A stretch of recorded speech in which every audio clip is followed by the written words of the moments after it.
Capítulo 3. Explicações a considerar. Abby Swanson, uma jovem que mora em Ohio, tinha 4 anos quando uma noite após banhar-se disse à mãe: "Mamãe, eu lhe dava banho quando você era um bebê." "É mesmo?" brincou a mãe. "Aham." "E como você gritava?" prosseguiu Abby. "Eu fazia isso?" insistiu a mãe. "Sim," respondeu Abby. "Eu era sua avó." "E como você se chamava?" quis saber a mãe. Ela se lembra de ter ficado com os cabelos em pé ao ver Abby considerar a pergunta com um dedo nos lábios. "Lucy... Ruth... Sim, Ruth", disse finalmente a menina. Visto que este era o nome da bisavó de Abby, a mãe lhe fez mais perguntas, mas Abby não disse mais nada. A bisavó de Abby tinha falecido em 1985, 9 anos antes dela nascer. Tinha 20 netos e, ao contrário da maioria dos outros, a mãe de Abby morava nas imediações e era muito apegada à avó desde a infância. Tiveram alguns conflitos quando a mãe de Abby era adolescente, mas depois passaram a se dar muito bem quando ela se tornou adulta. A mãe de Abby, às vezes, mencionava os bisavós da filha, mas nunca pelos nomes, e não falava neles havia 6 meses antes daquela noite. Além disso, a avó de Abby vivia na costa oeste e não poderia ter sido uma fonte de informação para a menina com respeito à sua bisavó. Mais tarde, a mãe de Abby consultou essa avó e soube que, de fato, a bisavó de Abby costumava dar-lhe banhos. A avó disse também que a mãe de Abby chorava muito por ocasião desses banhos. A mãe de Abby está absolutamente convicta de que a filha jamais ouviu o nome da bisavó. De fato, quando dias depois lhe perguntou qual era esse nome, Abby não o sabia. Qualquer que tenha sido o conhecimento ou a lembrança ao alcance de Abby naquela noite, daí por diante, não mais lhe ocorreu. O que pensar disso? Existem casos mais impressionantes, como veremos, mas o de Abby é sucinto o bastante para nos fornecer possíveis explicações sobre a circunstância de crianças relatarem lembranças de vidas passadas. Nós abordamos todos os casos com curiosidade científica. O nosso trabalho é examinar o fenômeno e tentar extrair dele a melhor explicação para cada episódio. Em especial, a questão de saber se um caso representa ou não um evento paranormal, ou seja, que escapa à visão científica corrente. Está sempre diante de nossos olhos e sob vários aspectos. É a que mais importa em nossa tarefa. A essa questão nem sempre podemos responder. Uma criança, às vezes, garante lembrar-se de sua vida passada, mas nada diz sobre ela que não possa ter sabido por meios normais. Em circunstâncias assim, não cabe a nós concluir que a criança é a reencarnação da pessoa cuja vida ela alega evocar. Ao mesmo tempo, não podemos dizer com certeza que as declarações da criança são falsas, só por não haver evidências em seu apoio. Examinamos cada caso com o intuito de aprender o máximo possível sobre ele. Não o examinamos com o espírito prevenido. Estamos abertos a todas as possibilidades, inclusive a de que um vínculo paranormal possa existir ou não entre a criança e a pessoa falecida. Essa atitude é necessária na pesquisa científica a fim de evitar 2 extremos. De um lado, os adeptos da reencarnação costumam aceitar rapidamente quaisquer alegações de renascimento que apoiem as suas crenças. De outro, pessoas convencidas da existência exclusiva do universo material, em cujo número se incluem os chamados céticos de carteirinha, entre aspas, sem dúvida, desdenharão quaisquer declarações que desafiem os seus postulados. Embora na esfera científica exista quem seja tão dogmático quanto um fanático religioso, julgar a partir de crenças entranhadas não condiz com uma pesquisa científica rigorosa. Por isso, estamos abertos a todas as possibilidades. Quer isso dizer que, quando uma criança diz lembrar-se de uma vida passada, presumimos que ela talvez esteja dizendo a verdade. Por outro lado, a criança pode estar alimentando uma fantasia ou ter sido mal interpretada pelos adultos. Procuramos, então, definir qual o cenário mais provável. Embora seja essa a nossa atitude, optei, ao escrever o presente livro, por não repetir que as lembranças infantis de uma outra vida são pretensas ou supostas. Isto seria aborrecido e irritante, tanto para o escritor quanto para o leitor, além de desnecessário, pois fui bastante explícito quanto à nossa abordagem dos casos. Eu poderia também colocar a expressão, entre aspas, lembranças de uma vida passada. Sempre entre aspas, mas isso seria igualmente entediante. Especularei, vez por outra, sobre qual possa ser o significado de um fato, caso as lembranças sejam realmente de uma vida pregressa. Embora isso não queira dizer que concluí pela veracidade das lembranças. Não pretendo evitar áreas de sumo interesse só por não termos ainda a prova cabal desta ou daquela possibilidade. No que tange às explicações possíveis, são de dois tipos. Os casos decorrem de um processo normal ou um processo paranormal. A lista seguinte esboça as várias explicações que devemos levar em conta. Vamos a elas. Explicações normais. Fraude. Então, isso significaria que a mãe de Abby mentiu de caso pensado sobre o que aconteceu. Teoricamente, é possível. Abby não se lembrava daquela noite quando a encontramos 2 anos depois e não havia ali nenhuma outra testemunha para confirmar a história. Alguém poderia tê-la inventado caso tivesse motivos para tal, e por isso só relatamos casos em que nós próprios entrevistamos as famílias. E quando o fazemos, tentamos descobrir até que ponto são dignas de crédito. O problema da explicação fraudulenta é que, na grande maioria dos casos, a família não tinha motivo algum para inventar a história. A mãe de Abby, não, com toda certeza. Só o que ela ganhou por nos ter procurado foi ver a sua casa invadida por um psiquiatra e um psicólogo que não paravam de fazer perguntas. Portanto, a menos que necessitasse muito da atenção de 2 estranhos, nada a induziria a mentir para nós. Embora a mãe de Abby acreditasse em reencarnação, o seu marido não acreditava. O homem não pareceu nada exultante com a nossa presença, de sorte que a possibilidade de deixá-lo constrangido contribuiria ainda mais para que ela não inventasse a história quando entrou em contato conosco. De igual modo, as pessoas envolvidas com casos em outros países não lucram nada materialmente. Embora, em raras ocasiões, a família do sujeito tenha tentado extorquir presentes da família da personalidade anterior, trata-se quase sempre de gente simples, honesta, cujos filhos contam histórias extraordinárias. Além disso, o caso de Abby é pouco comum, porque só existe uma testemunha. Na maioria das vezes, numerosos membros e amigos da família ouvem a criança falar de vidas passadas. E depois, os da família da personalidade anterior também ouvem a mesma coisa. Para haver fraude, é preciso haver conspiração. E, embora o fato possa trazer às famílias uma breve notoriedade, a falta de qualquer benefício de peso para todas as pessoas envolvidas num empreendimento tão complicado torna essa possibilidade bastante improvável. A outra possibilidade é que os próprios pesquisadores inventaram os casos.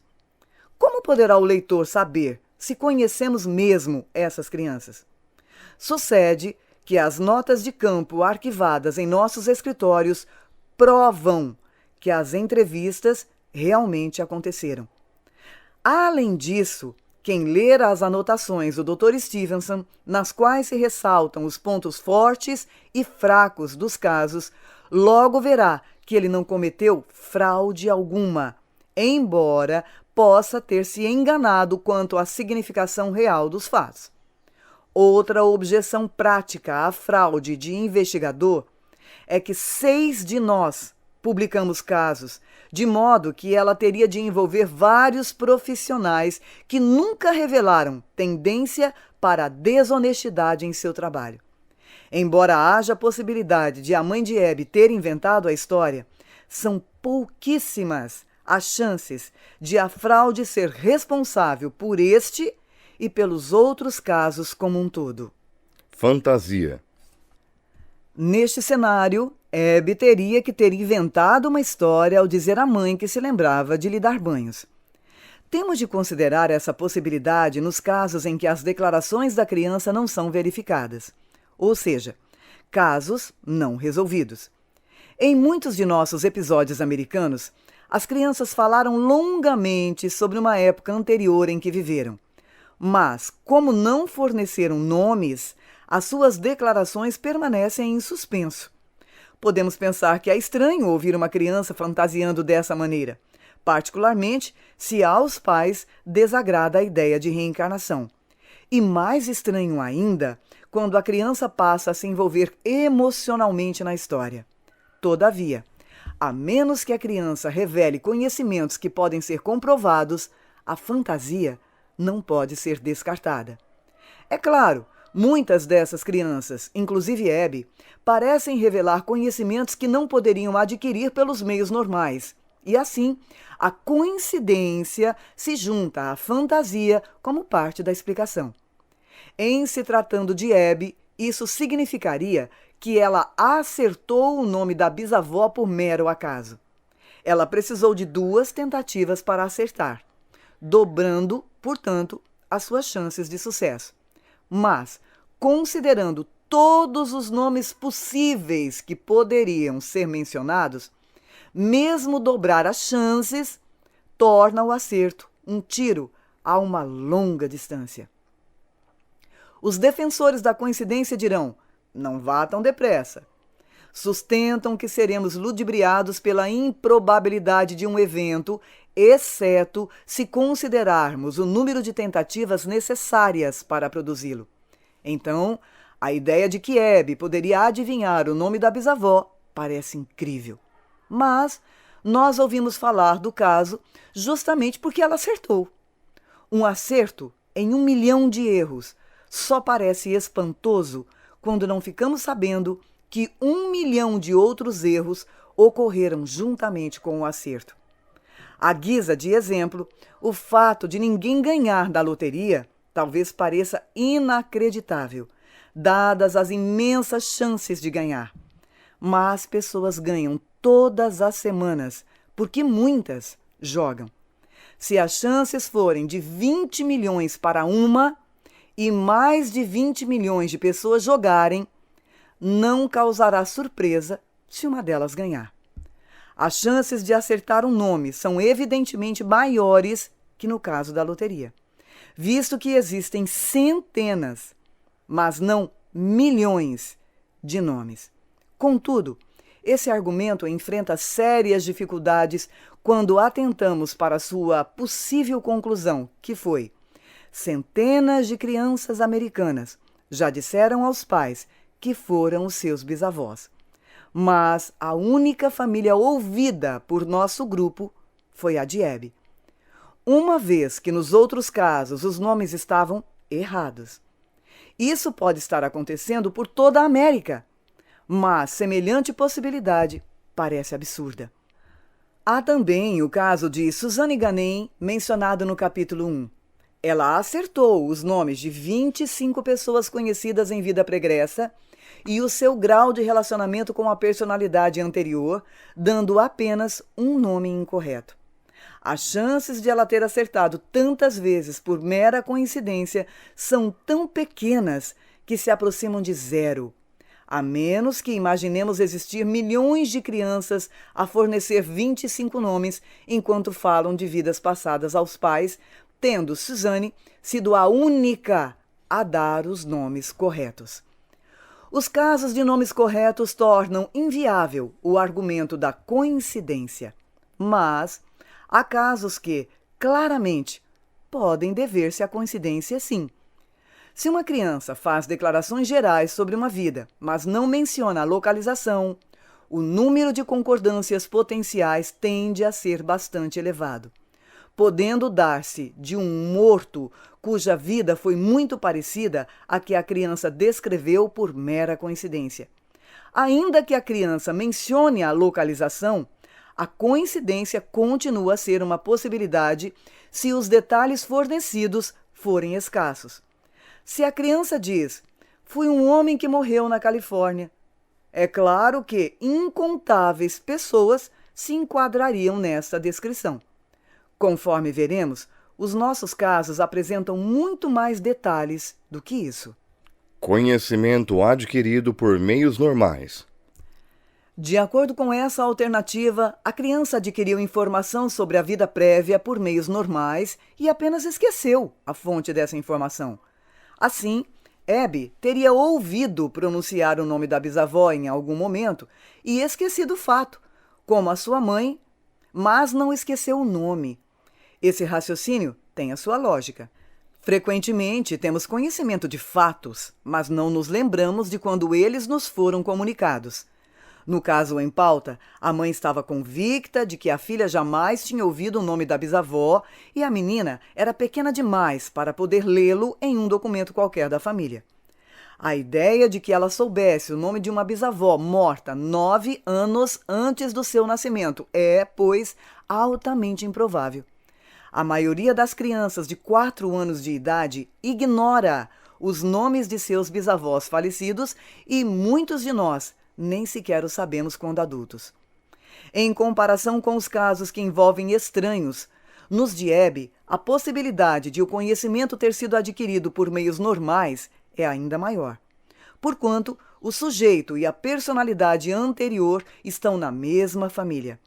Ter certeza de que a criança não ouviu algo sobre a personalidade anterior pode ser difícil. Ainda que isso tenha acontecido com Abby, não se explica por que, mais tarde, ela pensava ter sido a bisavó, nem porque lhe ocorreu a lembrança de ter dado banho na mãe. Sabemos que crianças pequenas gostam de fantasiar, mas esse seria um joguinho bem estranho de faz de conta.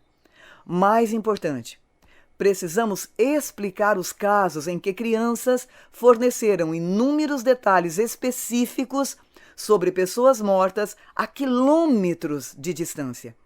Aqui, muitas vezes, parece difícil que as crianças tenham tido oportunidades de receber a informação. Acima de tudo, cabe a nós tentar imaginar o que as levou a pensar que foram esses estranhos numa vida passada. No tocante a Abby, isso é improvável, mas possível, uma vez que em algum momento ela poderia ter ouvido o nome da bisavó a despeito da certeza da mãe de que isso não tinha acontecido. Todavia, em muitos outros casos, seria impossível. Falha de memória dos informantes. A mãe de Abby poderia ter lembrado de maneira incorreta a conversa que teve com a filha naquela noite. Contra isso, ergue-se o fato de, aguardando a resposta da menina à sua pergunta sobre o nome da bisavó, a mãe saber da importância dessa resposta. Não foi algo que ocorreu inesperadamente, enquanto ela estava atarantada, como no caso de testemunhas de cenas de crimes, cujas declarações usamos para condenar pessoas, mesmo sabendo que nessas circunstâncias elas podem ser precárias. A mãe esperava, ansiosa, que a filha fornecesse pistas comprobatórias da declaração sobre a vida passada, feita instantes atrás, aumentando-lhe as chances de evocá-la corretamente. A falha de memória dos informantes é a explicação mais viável para muitos de nossos casos, pois, com frequência, só tomamos conhecimentos dos casos asiáticos bem depois dos eventos em questão. Encontramos diversos episódios em que a família contou o seguinte: A criança forneceu inúmeros detalhes específicos sobre uma existência passada, inclusive o nome da aldeia onde viveu a personalidade anterior. Os pais foram então até a aldeia com a criança, que reconheceu membros da família anterior ou objetos a eles pertencentes. Às vezes, a criança foi também capaz de mencionar um pormenor a respeito de determinada pessoa ou a localização de um objeto que apenas uma ou duas pessoas conheciam. Os críticos alegam que as famílias, de certo, se lembraram incorretamente dos acontecimentos. Eis o raciocínio. A criança, oriunda de um meio onde predomina a crença na reencarnação, imagina ter vivido antes e conversa a respeito com a família. Os pais, ansiosos por confirmar a realidade das vidas pregressas, encontram outra família que perdeu alguém cuja vida condiz de um modo geral com a relatada pela criança. As duas famílias então se encontram e trocam informações. Convencem-se de que o morto renasceu e passam adiante a informação. Quando aparece um pesquisador para examinar o caso, ambas as famílias atribuem à criança mais informações sobre a personalidade anterior do que ela de fato forneceu. Há essa possibilidade porque os aldeões envolvidos geralmente não registram por escrito o que a criança falou e o investigador só chega depois que as duas famílias se encontraram. Documentaram-se várias exceções a isso. Por exemplo, o caso de Bishen Chand Kapoor, na Índia.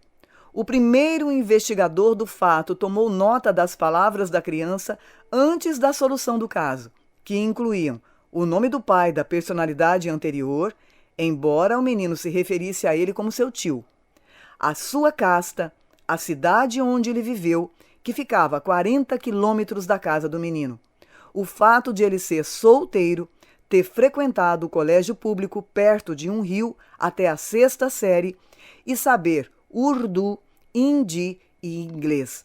A descrição de sua casa de 2 andares com um santuário e apartamentos separados para homens e mulheres, o seu grande amor pelo vinho, peixes e dançarinas e o nome de um vizinho, Sunderlal, que tinha uma casa com um portão verde. Todas essas informações estavam corretas, mas o menino atribuiu a idade errada à personalidade anterior por ocasião de sua morte. Ele disse 20, quando o homem tinha morrido aos 32 anos. E não acertou o nome do bairro onde o homem havia morado.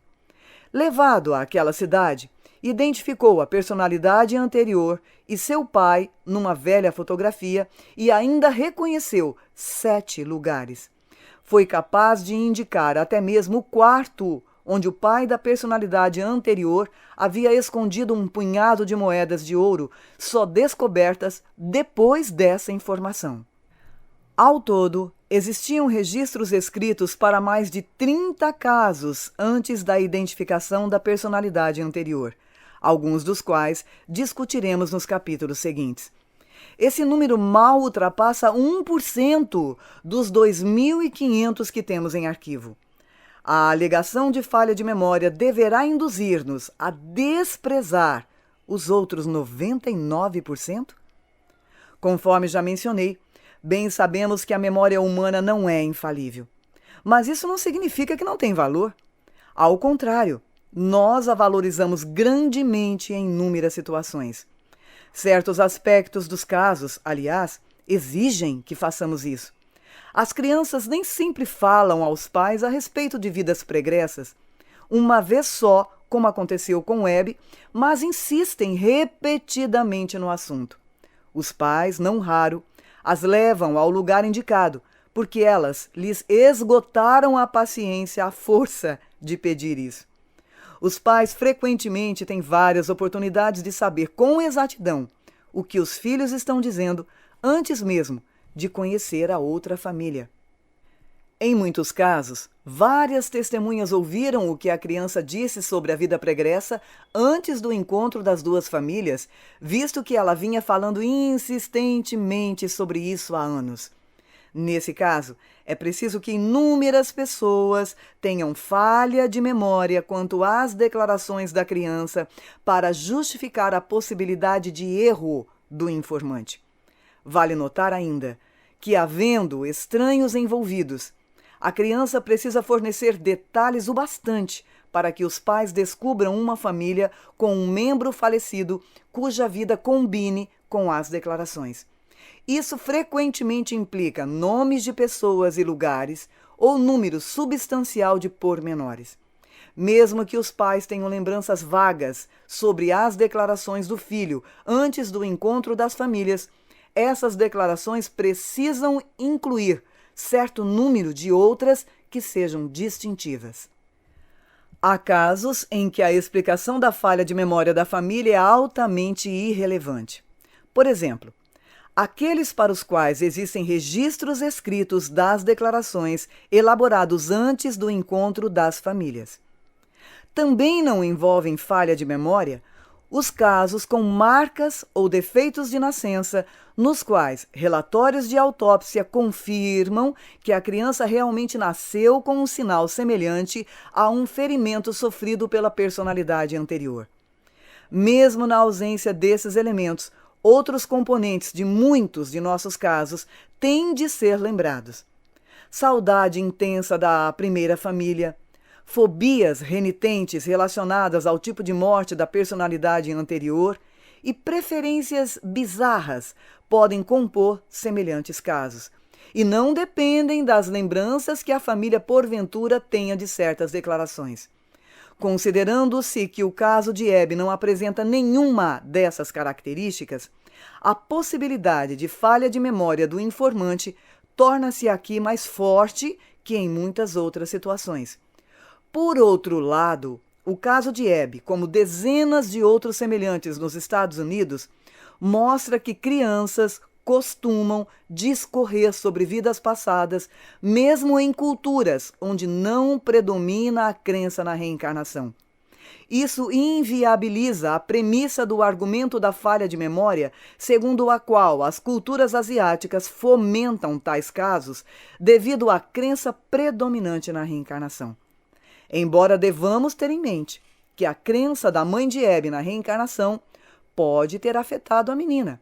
Resta a pergunta: o que levaria crianças americanas, muitas das quais têm famílias que não acreditam na reencarnação, a supor que reencarnaram?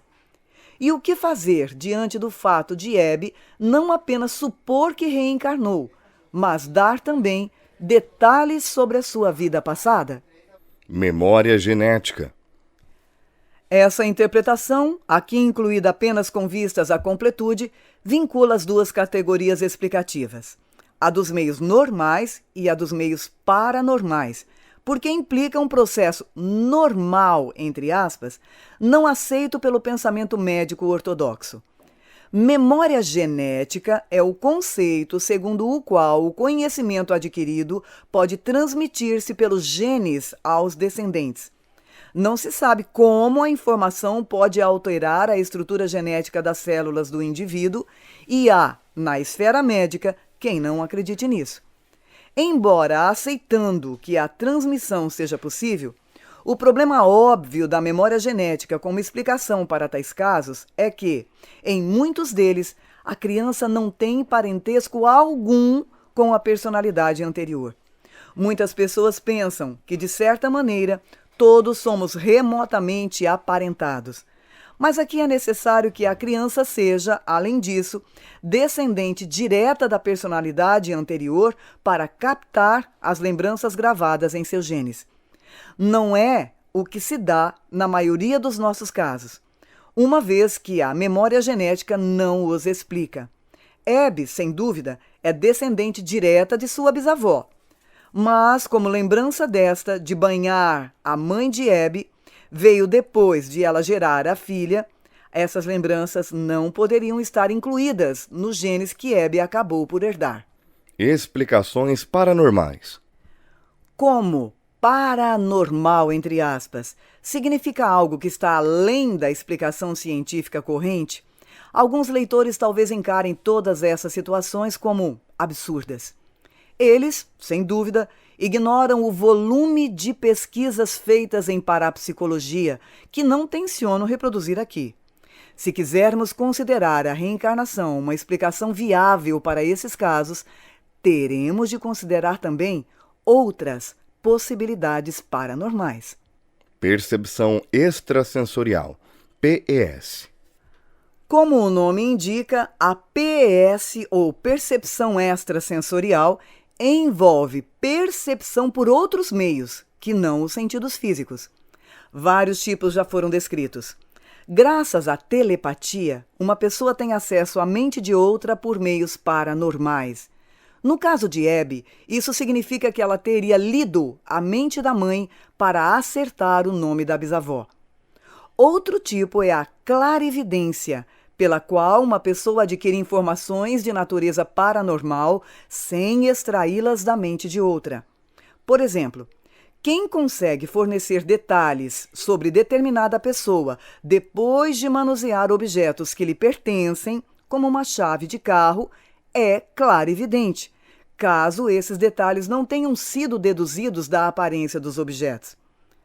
O conceito de super-PSI sustenta que podemos, por intermédio da PES ou PSI, como também é chamada, conhecer tudo o que é possível conhecer. Isso significa que Abby poderia saber o nome da bisavó, mesmo que a sua mãe não o soubesse, desde que alguém em algum lugar tivesse conhecimento dele e estivesse ou não com esse nome em mente no momento. Então, poderia saber ainda que nenhuma pessoa viva o soubesse, desde que estivesse escrito em algum lugar. Ela então poderia captar por clarividência. Esse conceito preceitua que a PES é poderosa o bastante para explicar quaisquer indícios de sobrevivência após a morte do corpo. Se um médium revela a alguém que, segundo a sua falecida tia Suzy, há um cofre de dinheiro enterrado sob determinada árvore no quintal e a pessoa realmente o encontra, a hipótese super-PSI dirá que o médium obteve a informação por clarividência e não por conversar com o espírito da tia. Todo conhecimento verificável posteriormente pode ter ficado ao alcance da pessoa graças a super-PSI. Agora, um problema apresentado pela ideia de super-PSI é o fato de ser tão ampla que podemos usá-la para explicar qualquer coisa. Dado que a super-PSI pode ser responsável por tudo que uma pessoa venha a conhecer, não é possível descartá-la mediante testes e nem, por consequência, aceitá-la. Ainda que acatemos a possibilidade de telepatia, clarividência ou super-PSI, a explicação PES, como muitas das que integram o grupo normal, só consegue esclarecer parte do caso. Ela poderia explicar como Abby conseguiu adivinhar o nome da bisavó, mas não diria por que Abby pensava ter sido a bisavó. O senso de identificação, tão forte em muitos desses casos, é bem mais que um mero conhecimento paranormal. É a certeza de ter sido outra pessoa. As informações que as crianças dão sobre vidas pregressas fundam-se no ponto de vista da personalidade anterior. A explicação PES também não funciona quando se observam marcas de nascença. Se considerarmos os 225 casos reproduzidos no livro Reencarnação e Biologia, do Dr. Ian Stevenson, nos quais o sujeito apresentava uma marca ou defeito de nascença semelhante a um ferimento sofrido pela pessoa morta, necessitaremos de outra explicação para o sinal de concluirmos que as declarações da criança teriam sido obtidas por PES. Afora esses problemas, há o fato de, com pouquíssimas exceções, essas crianças nunca exibirem outras habilidades paranormais. Abby certamente não as exibia. Crianças assim não são jovens místicos esperando crescer para se transformar em médiuns. São crianças que se desenvolvem normalmente como quaisquer outras. Abby era uma garotinha de 4 anos, sem nenhuma capacidade paranormal que pudesse indicar-lhe o nome da bisavó depois de ela mencionar uma circunstância de sua vida. A impressão de ter sido a bisavó não brotou do seu conhecimento do nome. Ao contrário, a capacidade de fornecer o nome é que se manifestou depois da aparente recordação de parte daquela vida. Isso torna a PES, ou percepção extrasensorial, uma explicação frágil e incompleta para o caso. Possessão. Essa é a ideia segundo a qual um espírito passou a habitar o corpo e a mente de uma pessoa.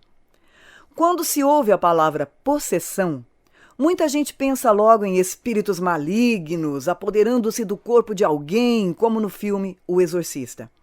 Mas ela pode referir-se também a ideias mais benignas, como, por exemplo, o espírito de uma pessoa falecida, sem corpo próprio, que vem instalar-se no de outra, para dar uma comunicação, por exemplo. Como tal, a principal diferença entre possessão e reencarnação seria o momento em que o espírito passasse a ocupar o corpo. Se o espírito do morto entrasse no novo corpo antes do nascimento, isso não diferiria em nada da reencarnação, a menos que forçasse outro espírito a sair. Pelo que sabemos, espíritos podem lutar por um corpo a qualquer momento. A possessão deve ser examinada em situações nas quais a pessoa passa por uma mudança significativa de personalidade. Começa a lembrar-se de uma vida anterior e esquece acontecimentos da vida atual. Não é o caso dessas crianças, e certamente não é o caso de Abby. Ela parece ter tido apenas um ligeiro vislumbre de uma lembrança remota, e isso é bem diferente de ver o corpo e a mente tomados pelo espírito da bisavó. Nos casos em que se observam mais lembranças e declarações, as famílias não relatam que grandes mudanças ocorreram na personalidade ou nas habilidades quando as evocações começaram. Ao contrário, alguns elementos dos casos, por exemplo, fobias relacionadas à causa da morte da personalidade anterior, às vezes se manifestam bem antes de a criança começar a falar de uma vida passada. Reencarnação. Chegamos agora à derradeira possibilidade, a reencarnação, que é um conceito que se refere ao fato de uma pessoa morrer e renascer em outro corpo. Nesse caso, quando a bisavó de Abby faleceu, a sua consciência não deixou de existir. Ela renasceu como parte de Abby, que mais tarde começou a ter lembranças da existência anterior. Essa ideia condiz com o que Abby supunha lembrar: os banhos que dava na mãe quando esta era bebê e ser a avó da mãe. Há, no máximo, 2 pessoas que poderiam lembrar-se de ter sido ambas as coisas, e uma delas chamava-se Ruthie. Essa explicação não revela onde ela esteve nos anos intermediários, nem como acabou se transformando em Abby, mas parece explicar melhor os fatos do que a PES ou a possessão. A ideia da reencarnação também não explica por que tal lembrança era tão fugídia para Abby. Em outros casos, algumas crianças só falam a respeito das lembranças em certas ocasiões, enquanto outras parecem ter acesso a elas o tempo todo, durante a primeira etapa de suas vidas. Talvez não nos deva surpreender o fato de a lembrança variar. Algumas pessoas não se lembram de nada de sua infância. Outras se lembram de quase tudo. Às vezes acontecem coisas capazes de despertar uma lembrança que não nos ocorria há anos. Temos também lembranças do passado distante que não conseguimos aprender de tudo. Temos delas um vago pressentimento que pode aguçar-se caso lhes prestemos mais atenção. Essa situação costuma ser similar à evocação dos sonhos. Lembramos-nos de alguns ao despertar, mas depois eles desaparecem, às vezes logo em seguida. A lembrança estava lá e desapareceu. Assim parece ter sido a evocação de Hebe. Sem dúvida, parecendo tão notável a ideia de que uma criança possa lembrar-se de uma vida anterior, não deveríamos inquietar-nos pelo fato de a recordação ser tão passageira. Quando examinamos o conjunto de casos, vemos que muitas das crianças tiveram recordações similares por pelo menos alguns anos. Uma vantagem da ideia de reencarnação é que ela fornece explicações para as diversas partes dos casos. A identificação com a personalidade anterior ocorre porque as crianças, de fato, foram as personalidades anteriores em outra vida. As lembranças simplesmente passaram da consciência sobrevivente para a nova existência.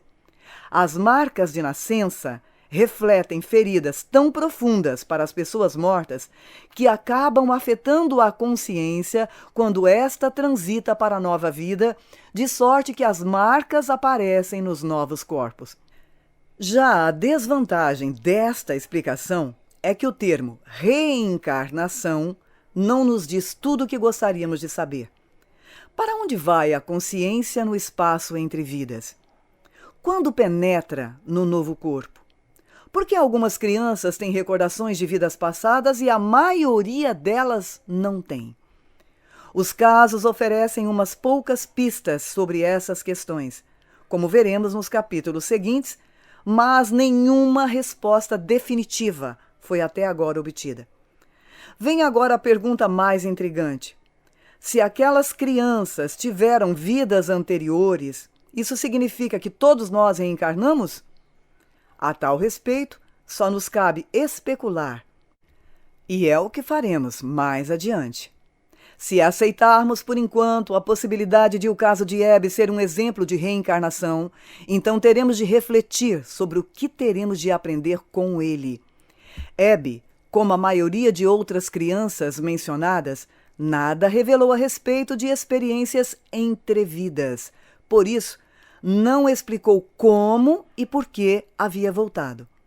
A fim de examinar por que ela renasceu da mãe, deveremos reconhecer que a mãe e a bisavó eram muito ligadas. Uma vez que elas tiveram alguns atritos durante a adolescência da mãe, a bisavó pode ter voltado para resolver essas diferenças. A mãe declarou que elas já haviam se reconciliado enquanto a bisavó ainda era viva, de modo que o que parece mais provável é ter ela se sentido atraída para a mãe de Hebe graças aos aspectos positivos do seu relacionamento. O caso de Hebe praticamente não esclarece em nada como isso ocorreu, se ocorreu de fato. Não sabemos se a bisavó optou por nascer da mãe de Hebe ou simplesmente optou por nascer. Talvez não haja tomado a decisão consciente de voltar, mas sentiu-se arrastada para a mãe de Hebe de maneira emocional, semelhante à atração magnética. Só podemos conjeturar. Veremos casos nos quais as crianças descreveram lembranças de eventos entre vidas e tentaremos descobrir se esses casos fornecem pistas sobre o que levaria uma pessoa a voltar para o seio de uma determinada família. Por enquanto, contentemo-nos com aceitar que casos como o de Hebe sugerem a possibilidade de relacionamentos em uma existência poderem ser retomados em outra. Voltemos à história de Hebe, só que agora com a lista inteira de explicações em mente. A explicação mais normal seria talvez a da memória precária do informante, neste caso, a mãe. As outras explicações não parecem tão racionais. Embora a mãe de Hebe possa ter inventado a história, não existem evidências de fraude e nenhuma motivação aparente para elas. Não é provável que Hebe tivesse simplesmente adivinhado o nome da bisavó, ainda que o soubesse por tê-lo ouvido. Isso não explicaria por que ela pensava ter sido a bisavó e por que não conseguiu repetir esse mesmo nome à mãe dias depois. A lembrança incorreta da conversa por parte da mãe seria a melhor explicação pelos processos normais, a despeito do fato dela estar plenamente ciente do significado da resposta de Abby antes mesmo que a menina a desse. Portanto, a mãe se concentrou na resposta e melhorou as chances de evocá-la corretamente. Parte do atrativo dessa explicação é o sentimento de que isso não pode ter acontecido. A mãe deve estar enganada. Em outras palavras, se a mãe tivesse se lembrado da conversa corretamente, encontraríamos dificuldade em explicar o caso pelos meios normais. Quer dizer, então, que precisamos recorrer aos meios paranormais. Entre essas possibilidades, a reencarnação é mais plausível aqui do que a PS ou a possessão. A escolha, pois, parece resumir-se à reencarnação ou à eventualidade de a mãe de Abby ter embelezado a história intencionalmente, no caso de fraude, ou involuntariamente, no caso de memória precária. Qual é, para nós, a melhor opção? A resposta a essa altura será de que não dispomos de informação suficiente. Os críticos dirão, sem dúvida, que uma simples conversa intrigante não prova nada e, de certo, não basta para modificar radicalmente a nossa visão de mundo. Cabe lembrar, contudo, que esse tópico envolve mais do que uma conversa simples. Há dezenas de outros casos parecidos ao de Abby nos Estados Unidos, muitos deles envolvendo pais que jamais se preocuparam com a ideia de reencarnação antes de os filhos começarem a falar no assunto. Devemos também levar em conta as centenas de casos de crianças provenientes de outras culturas, algumas ostentando marcas de nascença semelhantes a feridas nas pessoas mortas, outras exibindo conhecimento detalhado de gente estranha em lugares distantes, outras ainda ansiosas por regressar ao seio da família anterior ou revelando comportamentos que lembram estranhamente os de uma vida passada. O caso de Abby nem sequer é um dos mais empolgantes. Não descartemos a coisa toda antes de revê-la com cuidado. Talvez estejamos sendo excessivamente apressados, por enquanto, até mesmo ao perguntar o que explicaria semelhante fenômeno. Mas essa é uma pergunta que estará por trás de todos os aspectos dos casos que examinaremos. Voltaremos, pois, a ela quando estudarmos cada tipo de caso.